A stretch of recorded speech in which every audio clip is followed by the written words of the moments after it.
Hey, what's up, good people? Welcome to Mono to Atmos. My name is Lawrence Magaya, and this is going to be a capacity building place where we'll be talking about matters film and especially sound. But most of the matters covered here will also involve a lot of the film work. There'll be a lot of tutorials. There'll be a lot of interviews, and just engaging with matters film.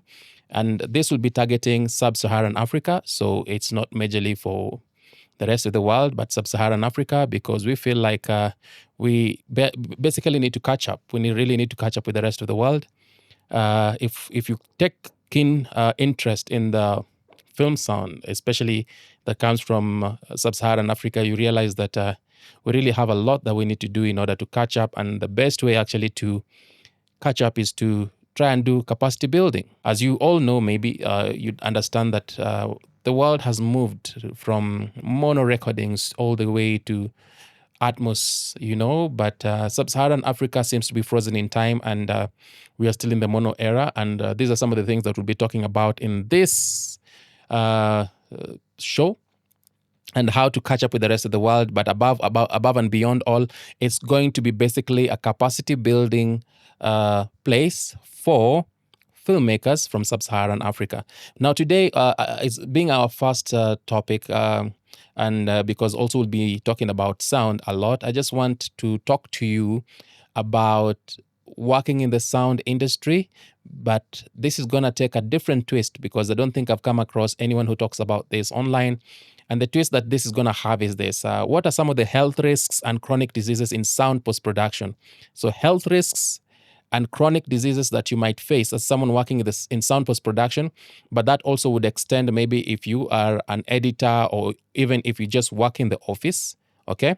There are certain chronic illnesses that you are predisposed to just by virtue of the fact that you work in that field, because there are certain things that when you work in a certain field, you'll be exposed to, or you'll be doing things that are similar. For instance, long hours of sitting and that kind of stuff. So that is what today I want us to look at. So health risk and chronic diseases in sound post-production. So if you think of getting into the field of sound post-production, please understand that there are certain risks that will come with this job description. And so this is just a way for us to have a conversation around this, and to also prepare you so that you understand that as you get into this workforce or this workplace, where you want to do post-production sound, what are some of the things that you need to protect yourself against? And even as you work and you hope that you'll get paid, are you able to mitigate some of these issues when they come your way? So one of the first ones that I just want to talk about is musculoskeletal issues. And the first one that I want to talk about is back pains, okay? So this is something that most people who work in sound post-production end up actually facing, a lot of back pains. And this comes because of very little movement, okay? And some of the warning signs that you might actually come across would be persistent backache, okay? You'd have stiffness, limited range of motion, okay? And this comes because of extended sitting hours. You must understand that if you work in the sound industry, you'll be sitting for long hours of work, okay? And you'll also have very limited range in terms of motion, okay? So how do you mitigate some of these effects? Maybe you make sure that you have good lumbar support, your back is properly supported. It means as you get into the field of post-production sound, get a good chair that has full back support, full body support, okay? So that you don't end up having chronic back pains, because as you keep doing this over time, if you do it for 10 years or even more, it might be something very serious. And some of the possible treatments for chronic back pain would be physical therapy. You can go for physical therapy, okay? You could get an ergonomic chair that can be adjusted, a good chair that you can always have, can have multiple adjustments to help you with your back, okay? You could, maybe if you go to hospital, you could be given pain relievers, and worst comes to worst, you usually go into surgery. So yeah, you must be very careful how you work, the kind of support that you have for your back, or else you'll end up having chronic back pains. The other thing that we actually face is neck pain and strain, because if you don't have proper neck support, you'll end up straining your neck, especially if the screen is not straight. Your eye level to the screen is not straight. If it's twisted, or if it's elevated, or it's under, you'll end up having a lot of strain on your neck. So you must make sure that to avoid this, you need to be able to have your screen right in front of you, right in front of your eyes, so that you don't look up or look down and strain your neck.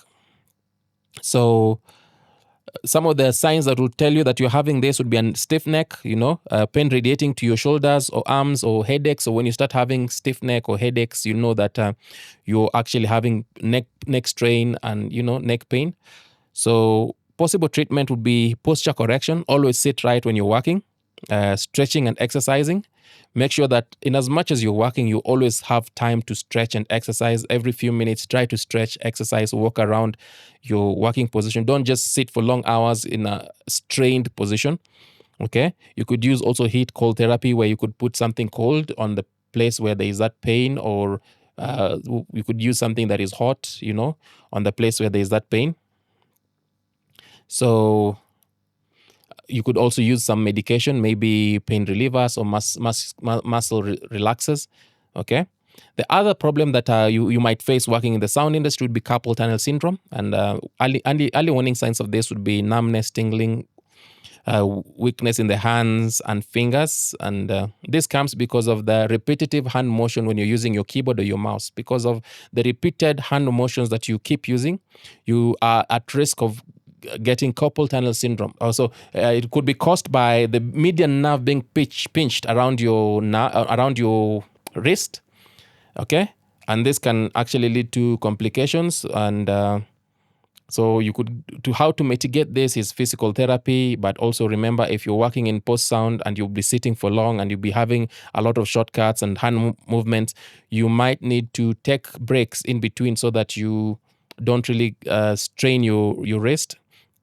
The other thing that I think you need to be very wary about is mental health issues. Okay, when you work in post-production sound, beware of mental health issues. And some of the things that would build up and bring about mental health issues include chronic stress. Okay, so early warning signs, if you want to know if you're actually undergoing chronic stress, one of them would be irritability. Are you easily offended? Are you easily irritable?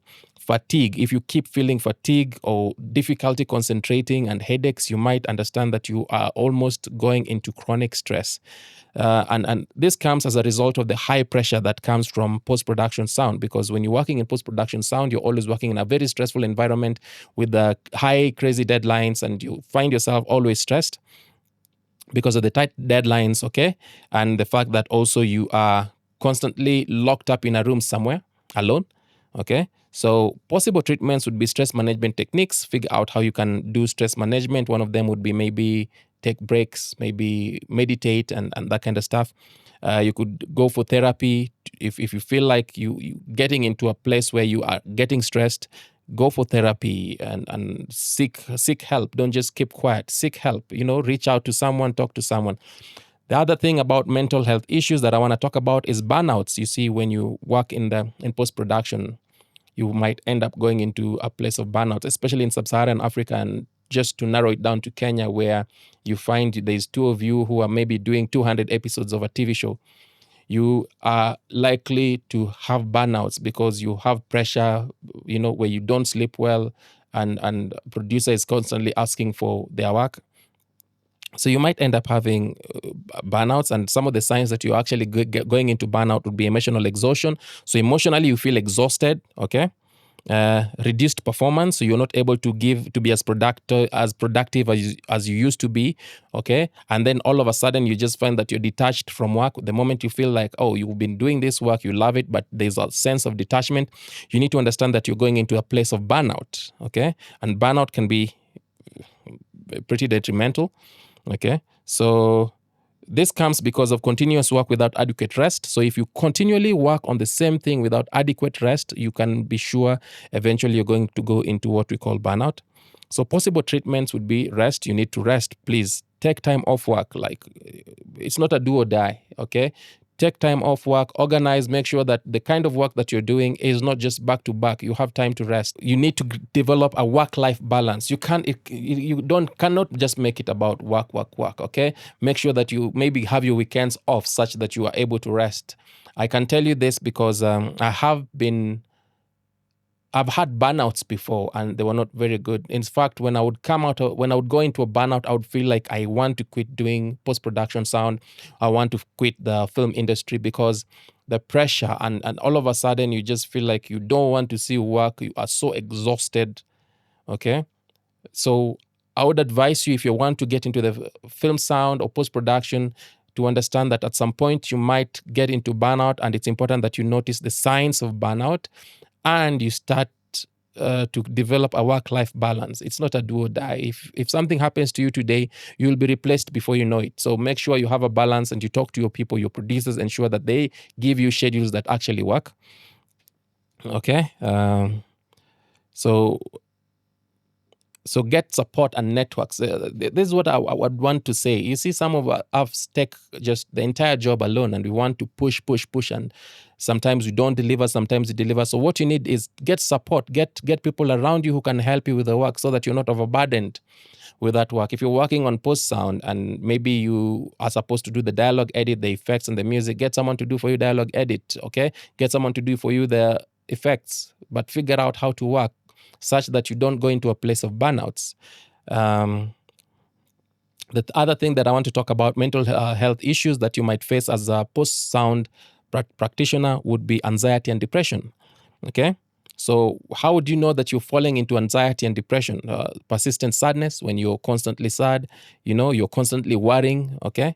Changes in your sleep pattern. The moment you start noticing that there are changes in your sleep patterns, your appetite your appetite is gone, and you have a loss of interest in activities, you just want to be alone, please be wary that you might be going into what we call anxiety and depression. This actually happens to people in post-sound a whole lot more than you think. And if you actually work in post-sound, maybe you notice that you undergo this one way or another. So this comes because of the pressure and isolation that we usually experience, especially when doing our works. Because if you're working in post-sound, it's not like, for instance, when you're working in editing, you could be in a small room, 5 of you using headphones. But if you're working in post-sound, you'll understand that you in one room that is insulated, it could just be you alone for 6-7 hours continuously. And what this does is it pre-exposes you to anxiety and depression.